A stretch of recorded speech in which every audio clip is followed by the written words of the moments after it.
Just to talk more about the role of this gong, this metal gong in Ghanaian music. When you look at high life, there's a difference between Nigerian high life and Ghanaian high life. And this difference is just found at the core or main rhythm in this type of music. So for Nigerian high life, we have the 3-2 clap, which is very popular in many Nigerian high life songs. And then in Ghanaian high life, we have the cowbell rhythm, which instead of starting from one, it starts from the second beat. It skips the first beat and goes ka ka ka ka ka ka. So that's the Ghanaian cowbell music. So playing this Ghanaian cowbell music in Ghanaian high life is done using the gong. Maybe not the same gong, but it's also a smaller gong that has a similar sound to what we find with the Ogene. So next, I'm going to be playing a Ghanaian high life sound so that we can also see this gong or metal gong in action in Ghanaian high life, playing the cowbell rhythm, which is an influence of the Ewe culture in Ghanaian high life music. So I'm going to play in a song by Ebutelo, one of the early pioneers of the genre, and this is Ebotelo's Sana.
Hey, baby, you look so nice.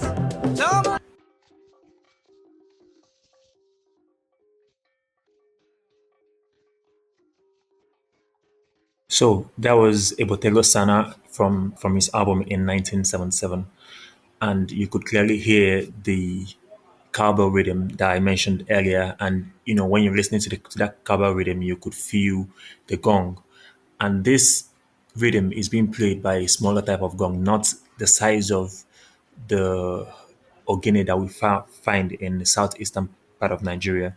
It's played by a smaller gong that produces a higher pitch. So that's how this sound is produced.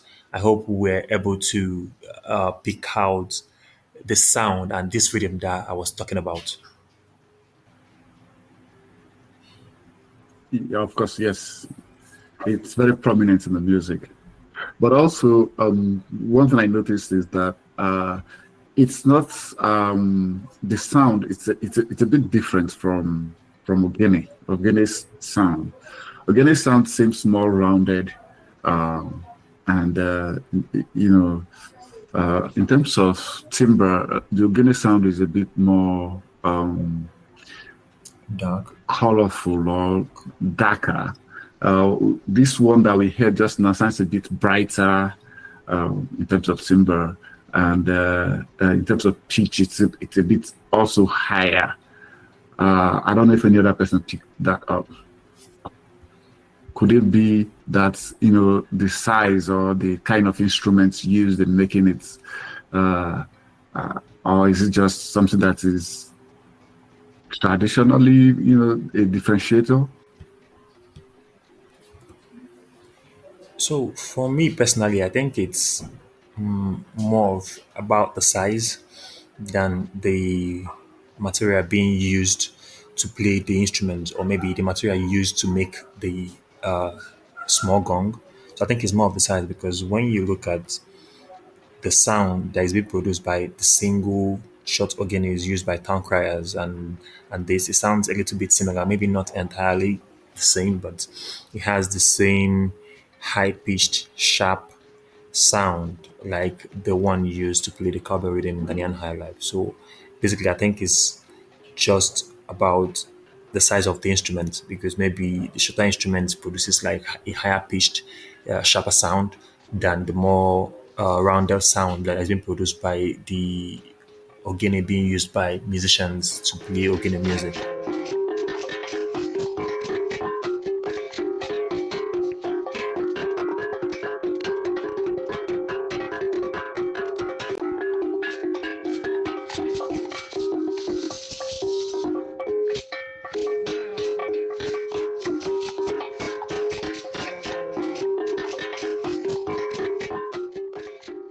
So moving over to the next session, let's talk about ogene as a genre and as a style of music rather. So we could remember earlier when Anu was speaking, she mentioned that the ogene, even though it serves as an instrument, doubles down as a style of music among the Igbos. So the ogene music also called Igbo ogene, which initially involved just the ogene as the center instrument and the oja.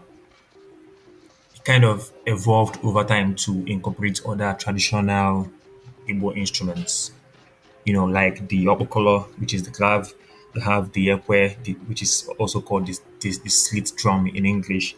You have the udu. You have the eba, which is the typical drum that we know, and then the shekere. So this kind of combine to produce a more sophisticated beat.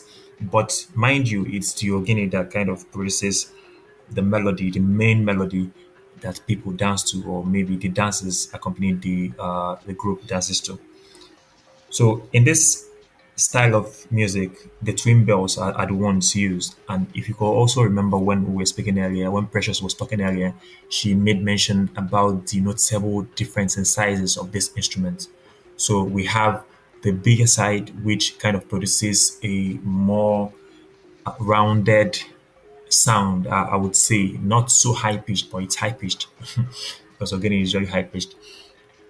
But it kind of produces a more rounded sound, and then you have the other side, which is a little bit smaller, that produces a higher pitch than the other.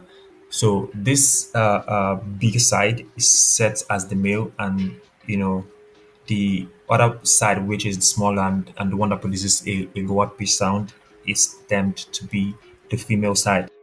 And when you look at the structure of Ibogene as a vocal music with instrument accompaniment, there is always two sections, two main sections. The lead section where the leader of the group or the ogene player kind of initiates a phrase, and then the accompanying members of the group now responds with a responsorial phrase, I would say. So it's kind of the typical call and response pattern that we see in African music in general. So it's they kind of really it kind of involves praise and stories of patrons or rich people that they're trying to praise and all. So and also it's usually filled with a lot of improvisation. So you can always chip in a little bit of improvisation here and there, both in instrumentation and also in singing to make the song flow. And then also one thing you will also notice when you see ogene players or ogene singers is they usually don't sing with an amplification, the likes of microphone. They sing with their natural voice and they have this really amplified tone that they use in singing. It's particularly one of the fascinating features of traditional ogene singers. So now let's move over to talking about this ogene music, this type of music or the instrument in contemporary music. We've seen the likes of Ejai Mwamba, the likes of Ibuka Donchester making waves in contemporary, sounds, Nigerian sounds, I would say, and they've been featured and sampled with a lot of Nigerian pop stars. A typical example is Ebuka Donchester's popular song Since Morning that was sampled by the band in 2019 in his song Shy.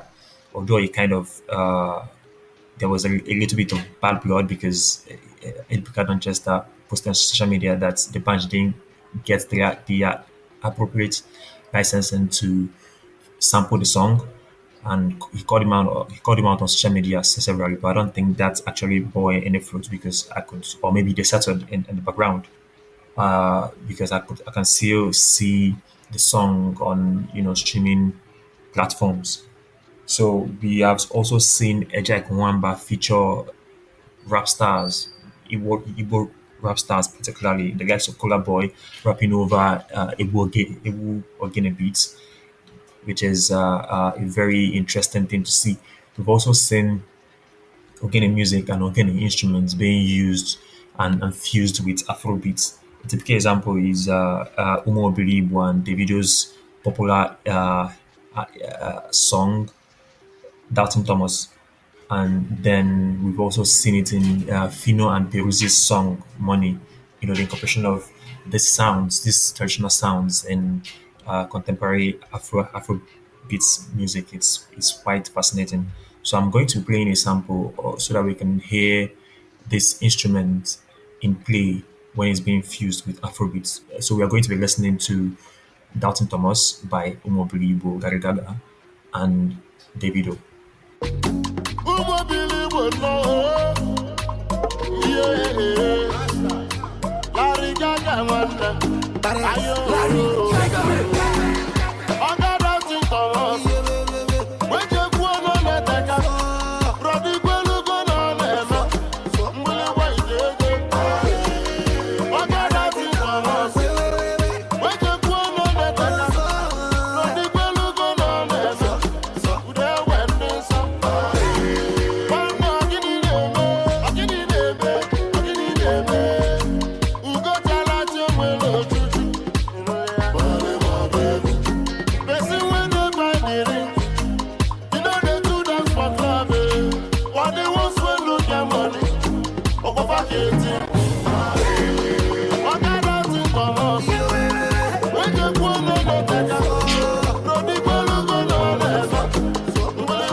So that was Dalton Thomas by Davido, Larry Gaga, and Omo Bilibo. Quite an interesting song. I really, really, really love the song. The fusion of traditional Igbo music with Afrobeats. It's very, very fascinating. It's same thing with Money, Fino and Peruzzi. Just listening to it, you could feel the the traditional music coming to life, and it being fused with Afrobeats and being sung over by pop stars is very interesting. So again, that is Dalton Thomas by Omo Bilibo, Davido, and Gary Gaga. I didn't really feel the Ogene in this song. Oh, really? Because when listening to the song, I think aside the drums, it's quite prominent, and the one that is being used is the double belled organ that has just two different tunes in one instrument. So, but I think if you listen more to the song, you can be able to pick it out. Especially when the video came in, it kind of became even more prominent because Umo Bilibo have that voice, that amplified voice of typical traditional organ players. because that was how they started. Actually, they started with organic music and a little bit of high life. So, but when you listen to that Davido's verse when he came in, I think you can be able to pick out the sound of the organic.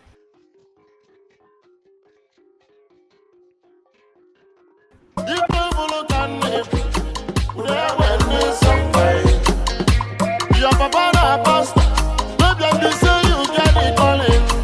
DJ Bulu Kanisi, brother answer your call, oga. About the answer your call, oga. About the answer your call, oga. Frenchy answer your call, oga. About the answer your call, oga. DH answer your call, oga. One answer your call, oga. DJ Bulu Kanisi, tomorrow your day, Imarega ya mango ago, oh mango ago. Today, I'm a tomorrow your day, Imarega ya ago. Hi, Emmanuel. I don't know if you were able to pick it up now that I've replayed the sound. Were you able to pick it out? No, I wasn't. But I heard the Ecuador, but I didn't hear the Ogene. I don't know if anyone else. Yes, I heard it. When the video started singing, like the very first part of when he started singing, I heard. Oh, okay. I know also signal that she was able to pick it up also. So I'm guessing if you listen to the sound over and over again, you could, pick it up because there is actually a kind of, I don't know if it's one instrument or two different organs, but it kind of has this consistent rhythm, like then it kind of improvises at some point and, just show off actually, which is very common in Ogene music or Igbo Ogene among the Igbos. So maybe if you try listening to the sound over and over again, you could be able to pick it out. But also you can also check out Money by Fino to also, listen and see where this type of music or style of music is being incorporated in more contemporary sound. Let me I think I'm too used to whenever I hear Ogene playing in the music, Ogene is usually the lead, like front lead instrument, and he also plays that kind of role that's on Oja would play in an Oja based music, or stuff. So I was probably expecting to hear it like up very much prominent and upfront. Quickly add to what Emmanuel was saying. Yeah, one would have expected that to be solo performance so that it can give prominence to it in the music. Yeah, that's very understandable because the typical organ music that we know is the organ is usually the center instrument, the lead instrument, and because this style of music is being fused with a more contemporary sound, Afrobeat, which is uh, universal. It kind of overshadows the influence of organe or the instrument organe in the song. But although it does not overshadow the influence of the Igbo traditional music in general on this particular song, it kind of, tunes down the prominence of organe in the music. So, but this next sound that I'm going to play is an example of where organe is still like a center instrument in the whole mix of contemporary music and traditional music. So this is Kola Boy, an Igbo rapper rapping over an organe beat. Although this is a live performance, they kind of later made a studio standard version of the song and it's available on all streaming platforms. So this is Kola Boy, Ejai Kwamba, and his crew. Take a listen.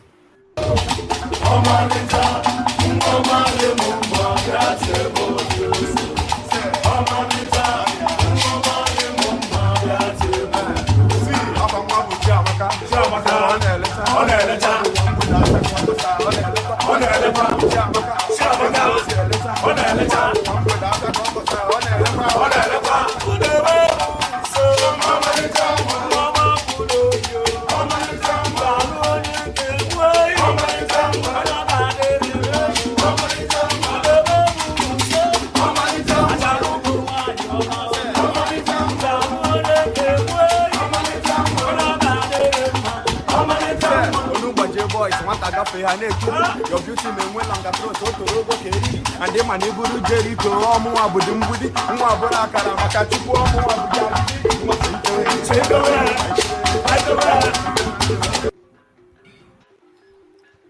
Yeah, so that's it for me on the Ogene instruments as an instrument of the Igbo people. I don't know if anybody has any question or confusion. I'll be happy to take them.